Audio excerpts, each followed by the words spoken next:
जय हिंद। मैं Rakesh Sahu PSC academy से। आज हम मध्यकालीन भारत के इतिहास में मुगल साम्राज्य के अंतर्गत मुगल कालीन चित्रकला को डिस्कस करने जा रहे हैं। मुगल काल में चित्रकला का प्रारंभ हुमायूं के शासनकाल से होता है, क्योंकि निर्वासन के बाद जब हुमायूं भारत आए थे तो इनके द्वारा दो चित्रकार भारत लाए गए थे। पहले थे अब्दुल समद तथा दूसरे थे मीर सैयद अली। मुगल काल में चित्रकला का स्वर्ण युग कहा जाता है जहांगीर के शासन काल में। जहांगीर के द्वारा अपनी आत्मकथा लिखी गई है तुजुक ए जहांगीरी। तुजुक ए जहांगीरी के अनुसार जहांगीर किसी भी चित्र को देखकर यह बता सकते थे कि इस चित्र को किस चित्रकार ने बनाया है। अर्थात जहांगीर के शासनकाल में सबसे ज्यादा चित्रकला का विकास हुआ, इसीलिए जहांगीर के शासनकाल को कहा जाता है चित्रकला का स्वर्ण युग। तो आज हम डिस्कस करने जा रहे हैं मुगल साम्राज्य के अंतर्गत मुगल कालीन चित्रकला। फर्स्ट टॉपिक हम डिस्कस करने जा रहे हैं मुगल कालीन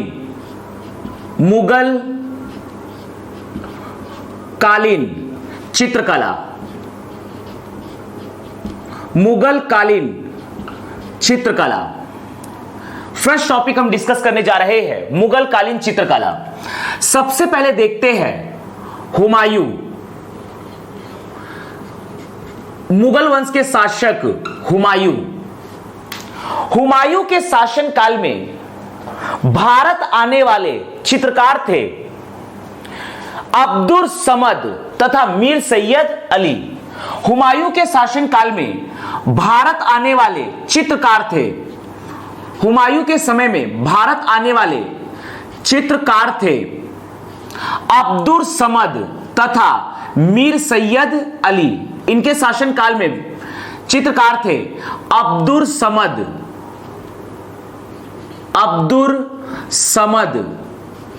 तथा मीर सैयद अली। हुमायूं के शासन काल में प्रमुख चित्रकार थे अब्दुल समद तथा मीर सैयद अली। अब्दुल समद तथा मीर सैयद अली।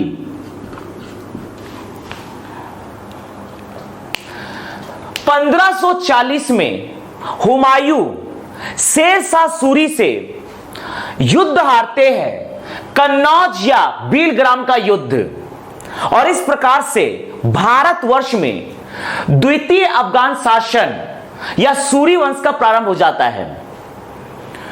1540 से लेकर 1555 तक हुमायूं रहते हैं पाकिस्तान में अमरकोट के शासक राणा बीरसाल के शरण में। इस दौरान हुमायूं एक विशाल सेना तैयार करते हैं और वापस भारत पर आक्रमण करते हैं। 1555 में हुमायूं तथा सिकंदर सूर के बीच होता है सरहिंद का युद्ध, और इस युद्ध को जीतते हैं हुमायूं, और हुमायूं के द्वारा पुनः भारत में मुगल साम्राज्य की स्थापना की जाती है। निर्वासन के बाद जब हुमायूं भारत आते हैं तो हुमायूं के साथ दो चित्रकार भारत आते हैं। पहले थे अब्दुल समद, दूसरे थे मीर सैयद अली। अब्दुल समद तथा मीर सैयद अली। तो इस प्रकार से हम कह सकते हैं कि मुगल काल में चित्रकला का प्रारंभ हुआ था हुमायूं के शासनकाल से। मीर सैयद अली के द्वारा चित्रकला पांडुलिपि बनाई गई है। मीर सैयद अली के द्वारा चित्रकला पांडुलिपि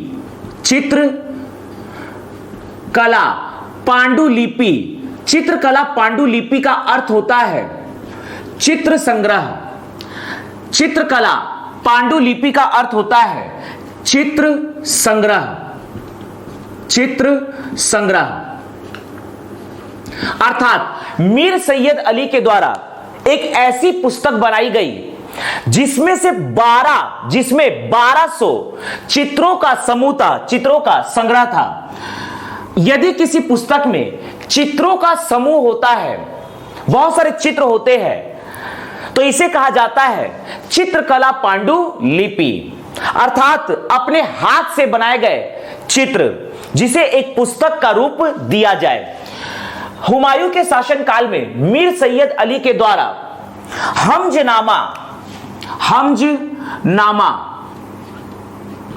हमजनामा नामक एक चित्रकला पांडुलिपि बनाई गई थी, जिसमें कुल 1200 चित्रों का समूह था। हुमायूं के साथ आने वाले चित्रकार थे अब्दुल समद तथा मीर सैयद अली। हुमायूं के साथ भारत आने वाले प्रमुख चित्रकार थे अब्दुल समद तथा मीर सैयद अली। मीर सैयद अली के द्वारा 1200 चित्रों का एक संग्रह बनाया गया, एक पुस्तक बनाया गया जो कहलाता है हमजनामा। तो मीर सैयद अली की चित्रकला पांडुलिपि है हमजनामा। मुगल साम्राज्य में चित्रकला का प्रारंभ माना जाता है हुमायूं के शासन काल को। हुमायूं के शासन काल को माना जाता है चित्रकला का प्रारंभ। चित्रकला का प्रारंभ हुमायूं के शासन काल को माना जाता है मुगल काल में चित्रकला का प्रारंभ। मुगल काल में भारत में चित्रकला का प्रारंभ। मुगल काल में चित्रकला का प्रारंभ माना जाता है हुमायूं के शासन काल से, क्योंकि हुमायूं के साथ भारत आने वाले चित्रकार थे मीर सैयद अली तथा अब्दुल समद तथा मीर सैयद अली। मीर सैयद अली द्वारा रचित चित्रकला पांडुलिपि का नाम है हमजनामा, जिसमें 1200 चित्रों का संग्रह है। हुमायूं के बाद अगले शासक होते हैं अकबर। हुमायूं के बाद अगले शासक होते हैं अकबर। हुमायूं के बाद अगले शासक होते हैं अकबर। अकबर के शासनकाल के प्रमुख चित्रकार थे अब्दुल समद, जो कि हुमायूं में भी थे। अब्दुल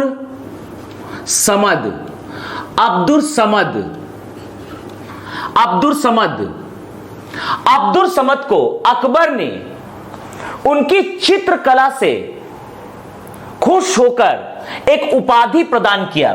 अकबर ने अब्दुल समद को सीरी कलम की उपाधि प्रदान किया।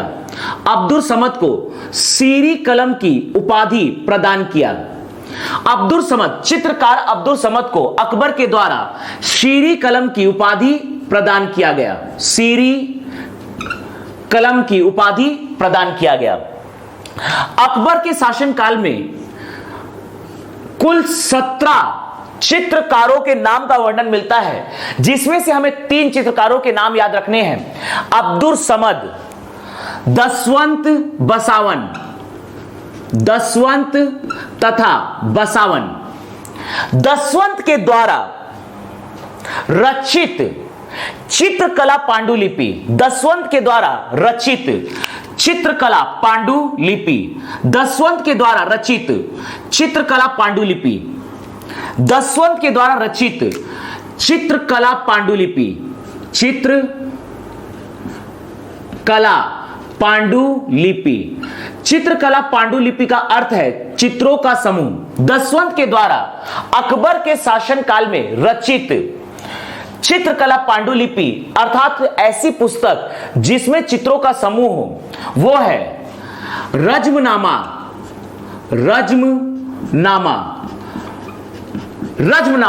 यदि हम रज्मनामा की बात करते हैं तो यह एक ऐसी पुस्तक है जिसमें चित्रों का समूह है और उसके प्रत्येक चित्र बनाए गए हैं दसवंत के द्वारा। अगर हम ध्यान देते हैं रज्मनामा पे, तो रज्मनामा वास्तव में महाभारत का फारसी अनुवाद है। रज्मनामा जो कि महाभारत का फारसी अनुवाद है, यह महाभारत का फारसी अनुवाद है।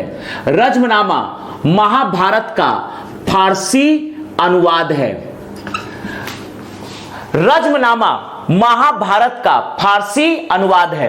महाभारत को फारसी में कन्वर्ट किया है अब्दुल कादिर बदायूनी, अब्दुल कादिर बदायूनी। इतिहासकार, अकबर के शासनकाल में इतिहासकार थे अब्दुल कादिर बदायूनी। इनके द्वारा महाभारत को स्टडी किया गया और महाभारत को फारसी में अनुवाद किया गया जो कहलाता है रज्मनामा। तो महाभारत का फारसी में अनुवाद किया गया है और वो पुस्तक कहलाती है रज्मनामा। महाभारत देवनागरी लिपि में अर्थात संस्कृत भाषा में लिखी गई थी। इसको रज्मनामा हिंदी से रज्मनामा में परिवर्तित किया है अब्दुल कादिर बदायूनी ने। अर्थात रज्मनामा में अब जितने भी चित्र बनाए गए हैं वो सभी बनाए हैं दसवंत के द्वारा, जो कहलाएगा चित्रकला पांडुलिपि।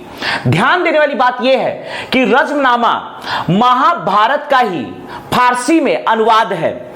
महाभारत का फारसी में अनुवाद रज्मनामा के रूप में किया है अब्दुल कादिर बदायूनी ने।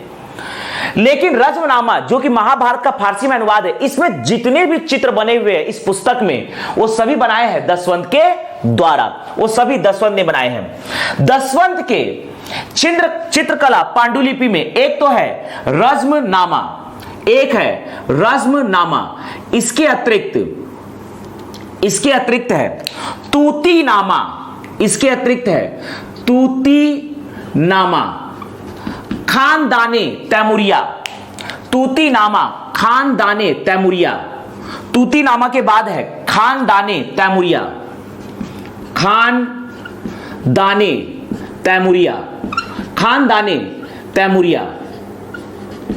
दसवंत के द्वारा, अकबर के शासनकाल में दसवंत के द्वारा रचित चित्रकला पांडुलिपि। चित्रकला पांडुलिपि का अर्थ है चित्रों का समूह युक्त एक पुस्तक।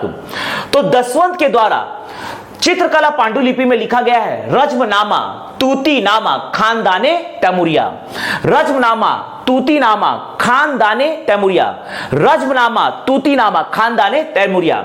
ये रज्मनामा जो है ये महाभारत का फारसी में अनुवाद की एक पुस्तक है जिसको लिखा है फारसी में अनुवाद किया है अब्दुल कादिर बदायूनी ने। और रज्मनामा में जितने भी चित्र है वो बनाए हैं दसवंत ने। तो ये कहलाएगा चित्रकला पांडुलिपि रज्मनामा। अकबर के शासनकाल में, अकबर के शासनकाल में अगले चित्रकार है बसावन, बसावन। अगले चित्रकार है बसावन। अकबर के शासनकाल में अकबर ने चित्रकार अब्दुल समद को सीरी कलम की उपाधि से सुसज्जित किया। दसवंत तथा बसावन ये है अकबर के शासनकाल के प्रमुख चित्रकार। यहां पर बसावन के द्वारा रचित चित्रकला पांडुलिपि, बसावन के द्वारा रचित चित्रकला पांडुलिपि, इनके द्वारा रचित चित्रकला पांडुलिपि, बसावन के द्वारा रचित चित्रकला पांडुलिपि है एक कृशकाय, एक कृशकाय, एक कृशकाय। इसमें भी ये भी एक ऐसी पुस्तक है एक कृशकाय जिसमें चित्रों का समूह है, संग्रह है, जिसे कहा जाता है चित्रकला पांडुलिपि और इसके रचनाकार है बसावन। ध्यान दीजिएगा। हुमायूं के शासनकाल को माना जाता है मुगल साम्राज्य में भारत में चित्रकला का प्रारंभ माना जाता है हुमायूं के शासनकाल को। हुमायूं के साथ निर्वासन के बाद भारत आने वाले प्रमुख चित्रकार थे अब्दुल समद तथा मीर सैयद अली। मीर सैयद अली की चित्रकला पांडुलिपि है हम्सनामा। अकबर के शासनकाल में कुल 17 चित्रकारों के नाम का वर्णन मिलता है। अकबर की जो जीवनी है वो है अकबरनामा, जिसके रचनाकार है अबुल फजल। अबुल फजल के द्वारा अबुल फजल जो कि अकबर के 9 रत्नों में से एक रत्न थे, अबुल फजल के द्वारा अकबर की जीवनी लिखी गई अकबरनामा। अकबरनामा अकबरनामा कुल 3 भागों में बटा हुआ है। पहला भाग, दूसरा भाग और तीसरा भाग। अकबरनामा के रचनाकार है अबुल फजल। अकबरनामा अकबर की जीवनी है। अकबरनामा कुल 3 भागों में बटा हुआ है और अकबरनामा का ही तीसरा भाग कहलाता है आईने अकबरी। आईने अकबरी, इसी का ही तीसरा भाग कहलाता है आईने अकबरी। अर्थात बाय डिफॉल्ट हम कह सकते हैं अकबरनामा और आईने अकबरी के रचनाकार है, लेखक है अबुल फजल। अबुल फजल के द्वारा अकबर की जीवनी लिखी गई अकबरनामा। अकबरनामा कुल 3 भागों में बटा गया है, जिसका तीसरा भाग कहलाता है आईने अकबरी। अब आईने अकबरी खुद 5 भागों में बटा हुआ है और आईने अकबरी के 5वें भाग में अबुल फजल की जीवनी है। आईने अकबरी के 5वें भाग में स्वयं अबुल फजल की जीवनी है, अर्थात आत्मकथा है। आईने अकबरी के अनुसार अबुल फजल द्वारा रचित आईने अकबरी के अनुसार अकबर के दरबार में कुल 17 चित्रकार थे, क्योंकि आईने अकबरी में 17 चित्रकारों के नाम का वर्णन मिलता है। अकबर के दरबार में कुल 17 चित्रकार थे। अकबर के दरबार में 17 चित्रकार थे। 17 चित्रकारों के नाम का वर्णन मिलता है। इन 17 चित्रकारों में से 13 हिंदू चित्रकार थे। इन 17 चित्रकारों में से 13 हिंदू चित्रकार थे। 13 हिंदू चित्रकार थे। अकबर के दरबार में आईने अकबरी के अनुसार कुल 17 चित्रकार थे, जिसमें से 13 थे हिंदू चित्रकार। अकबर के द्वारा चित्रकला के विकास के लिए चित्रकला विभाग की स्थापना की गई। आगरा में चित्रकला विभाग की स्थापना की गई। अकबर के द्वारा चित्रकला के विकास के लिए आगरा में चित्रकला विभाग की स्थापना की गई। अकबर के द्वारा चित्रकला के विकास के लिए यह हमारा देश भारत, यह है हमारा देश भारत। यहां पर उत्तर प्रदेश में स्थित है आगरा। अकबर के द्वारा चित्रकला के विकास के लिए आगरा में चित्रकला विभाग की स्थापना की गई। अकबर के द्वारा चित्रकला विभाग की स्थापना की गई। अकबर के द्वारा चित्रकला के विकास के लिए चित्रकला विभाग की स्थापना आगरा में की गई। तो ये थे अकबर। अकबर के शासनकाल में कुल 17 चित्रकार थे, जिसमें से हमें मुख्य रूप से 3 चित्रकारों के नाम याद रखने हैं। अब्दुल समद, जिसे अकबर ने सिरी कलम की उपाधि प्रदान किया था, दसवंत व बसावन। अकबर के 9 रत्नों में से एक रत्न थे अबुल फजल। अबुल फजल के द्वारा अकबर की जीवनी लिखी गई है अकबरनामा। अकबरनामा में कुल 3 भाग है, जिसका तीसरा भाग है आईने अकबरी। इसमें भी कुल 5 भाग है। आईने अकबरी के 5वें भाग में स्वयं अबुल फजल की आत्मकथा है। आईने अकबरी के अनुसार अकबर के दरबार में कुल 17 चित्रकार थे, जिसमें से 13 चित्रकार थे हिंदू। आईने अकबरी के अनुसार अकबर के द्वारा आगरा में चित्रकला विभाग की स्थापना की गई। आगे हम डिस्कस करने जा रहे हैं अकबर के बाद आगे हम डिस्कस करने जा रहे हैं मुगल कालीन चित्रकला में जहांगीर।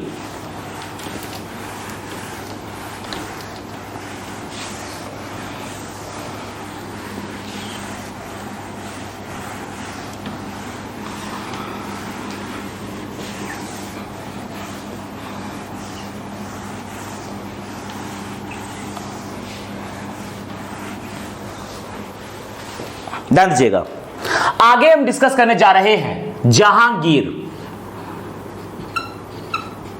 जहांगीर के शासनकाल में चित्रकला का विकास। जहांगीर के दरबार में प्रमुख चित्रकार थे। जहांगीर के दरबार में प्रमुख चित्रकार थे उस्ताद मंसूर खां। उस्ताद मंसूर खां। उस्ताद मंसूर खां जहांगीर के दरबार में प्रमुख चित्रकार थे। जहांगीर के दरबार में प्रमुख चित्रकार थे उस्ताद मंसूर खां। उस्ताद मंसूर खां एक पक्षी चित्र विशेषज्ञ थे। उस्ताद मंसूर खां एक पक्षी चित्र विशेषज्ञ थे। उस्ताद मंसूर खां एक पक्षी चित्र विशेषज्ञ थे। उस्ताद मंसूर खां एक पक्षी चित्र विशेषज्ञ थे, अर्थात इनके द्वारा पक्षियों का चित्र बनाया जाता था। जहांगीर के दरबार में प्रमुख चित्रकार थे उस्ताद मंसूर खां। उस्ताद मंसूर खां एक पक्षी चित्र विशेषज्ञ थे। जहांगीर के द्वारा उस्ताद मंसूर खां को नादिर उल असर की उपाधि प्रदान की गई। उस्ताद मंसूर खां को जहांगीर के द्वारा नादिर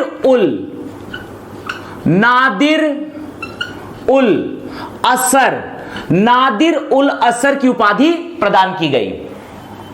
जहांगीर के शासनकाल में अगले प्रमुख चित्रकार हैं अबुल हसन।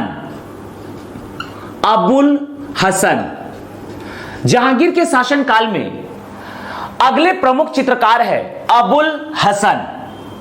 अबुल हसन एक व्यक्ति चित्र विशेषज्ञ थे। व्यक्ति चित्र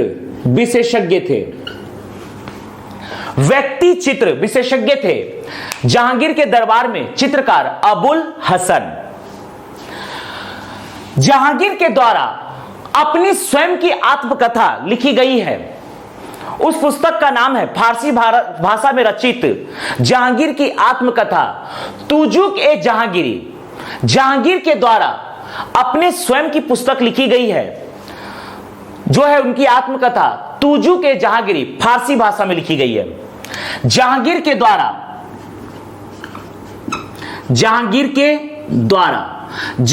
द्वारा अपनी आत्मकथा लिखी गई है। जहांगीर के द्वारा अपनी आत्मकथा लिखी गई है फारसी भाषा में तुजुक ए जहांगीरी।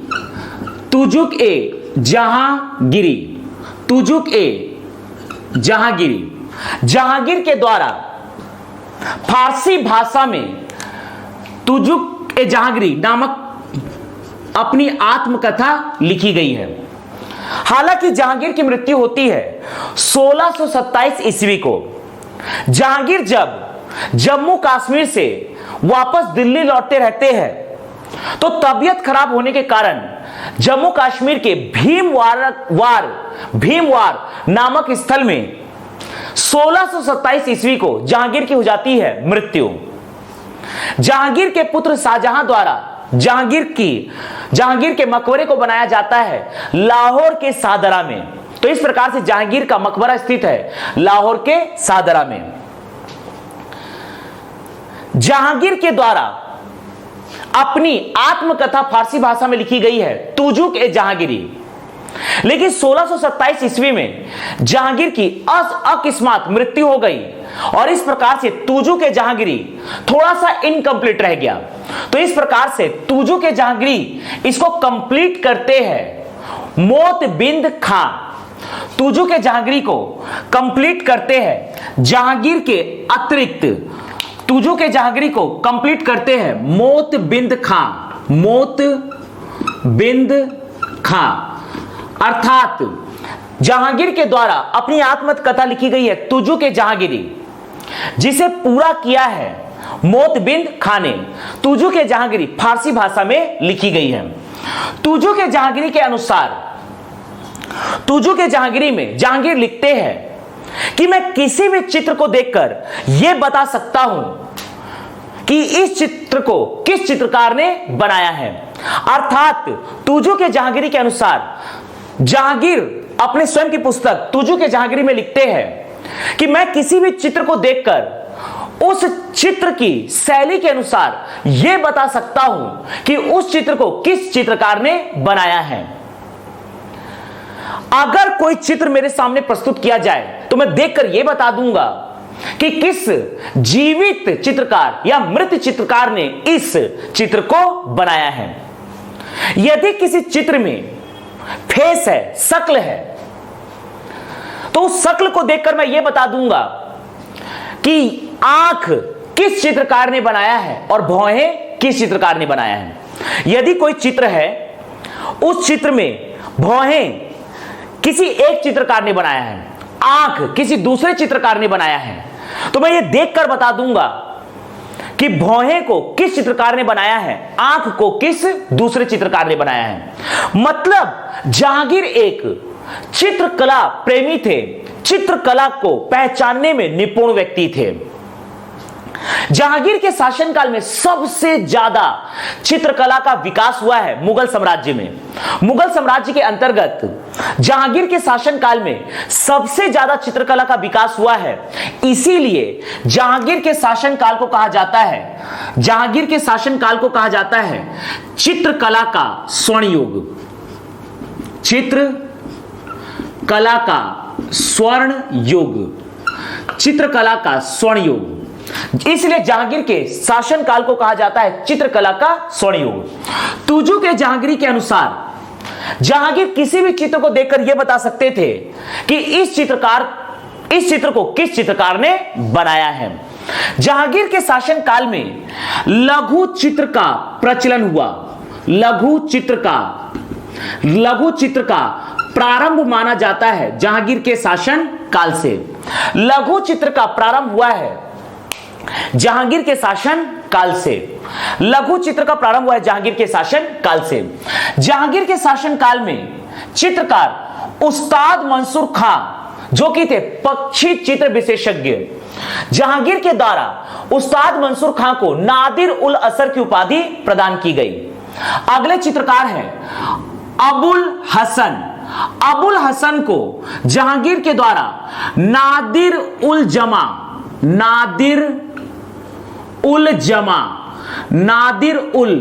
जमा की उपाधि प्रदान की गई, जो कि एक व्यक्ति चित्र विशेषज्ञ थे। ध्यान देने वाली बात यह है कि तुजुक ए जहांगीरी एक पुस्तक है जिसके रचनाकार है जहांगीर, और इसको पूरा किया है मौत बिन खान ने। तो तुजुक ए जहांगीरी एक पुस्तक है, इसका फ्रंट पेज होगा। तो तुजुक ए जहांगीरी एक पुस्तक है, तुजू के जहांगीरी एक पुस्तक है। इसका जो फ्रंट पेज में जो भी चित्र बनाया है, फ्रंट पेज में जो भी चित्र है, इस चित्र को बनाया है अबुल हसन ने। तुजू के जहांगीरी नामक पुस्तक में ये जो फ्रंट पेज में मुख्य पृष्ठ में जो चित्र बनाया है वो बनाया है अबुल हसन ने। अबुल हसन मुख्य पृष्ठ की चित्रकारी किया है अबुल हसन ने। तुजू के जहांगीरी के नामक पुस्तक के जो फ्रंट पेज है, कवर पेज है, उसका चित्रकारी किया है अबुल हसन ने। जहांगीर ने अबुल हसन को नादिर उल जमा की उपाधि प्रदान किया। जहांगीर के शासनकाल के अगले प्रमुख चित्रकार हैं आगा रजा के नेतृत्व में आगरा में चित्रणशाला की स्थापना की गई। आगरा में चित्रणशाला की स्थापना की गई। जहांगीर के शासनकाल में चित्रकार आगा रजा के नेतृत्व में आगरा में चित्रणशाला की स्थापना की गई। यह है हमारा देश भारत।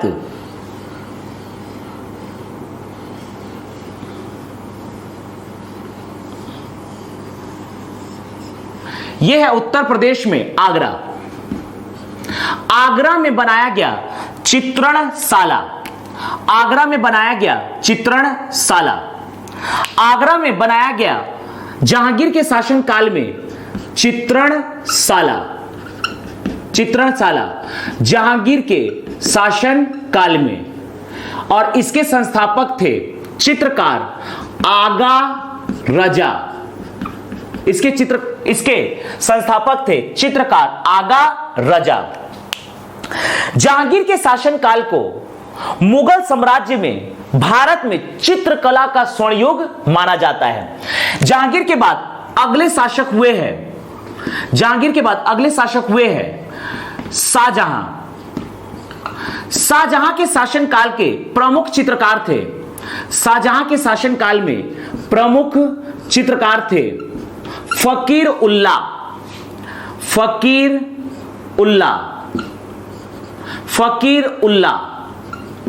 शाहजहां के शासनकाल में प्रमुख चित्रकार थे फकीर उल्ला तथा मीर हासिम।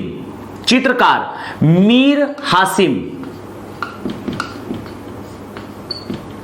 फकीर उल्ला तथा मीर हासिम। शाहजहां के शासनकाल में प्रमुख चित्रकार थे फकीर उल्ला तथा मीर हासिम। शाहजहां के बाद अगले शासक होते हैं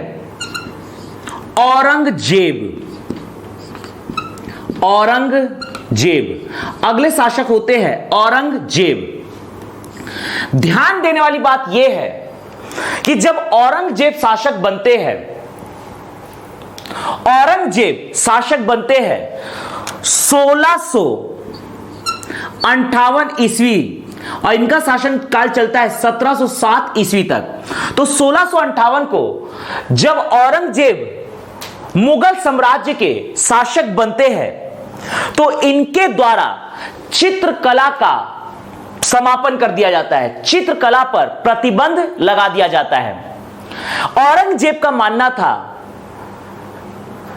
कि संगीत, नृत्य, चित्रकला ये सभी के सभी इस्लाम धर्म के खिलाफ है। तो इस्लाम धर्म के विरुद्ध मानते हुए औरंगजेब के द्वारा चित्रकला, संगीत तथा नृत्य का समापन कर दिया गया। औरंगजेब के द्वारा संगीत कला, नृत्य कला व चित्रकला पर प्रतिबंध लगाया गया 1658 ईस्वी को। तो इस प्रकार से हम कह सकते हैं कि मुगल साम्राज्य में चित्रकला का प्रारंभ होता है हुमायूं के शासन काल में, लेकिन मुगल साम्राज्य में चित्रकला पर प्रतिबंध लगाया गया, अर्थात इस पर समापन किया गया, चित्रकला का समापन किया गया औरंगजेब के द्वारा। तो यहां पर ओवरऑल हमने डिस्कस किया है मुगल कालीन चित्रकला। मुगल काल में चित्रकला का प्रारंभ हुआ था हुमायूं के शासन काल में। मुगल काल में चित्रकला विभाग की स्थापना की गई अकबर के द्वारा। मुगल काल में चित्रकला का स्वर्ण युग माना जाता है जहांगीर के शासन काल को। मुगल काल में चित्रणशाला की स्थापना की गई जहांगीर के द्वारा आगरा में, चित्रकार आगा राजा के द्वारा। और मुगल साम्राज्य में चित्रकला पर प्रतिबंध लगाया गया औरंगजेब के द्वारा। तो ओवरऑल हमने डिस्कस किया है मुगल कालीन चित्रकला। जय हिंद, जय भारत।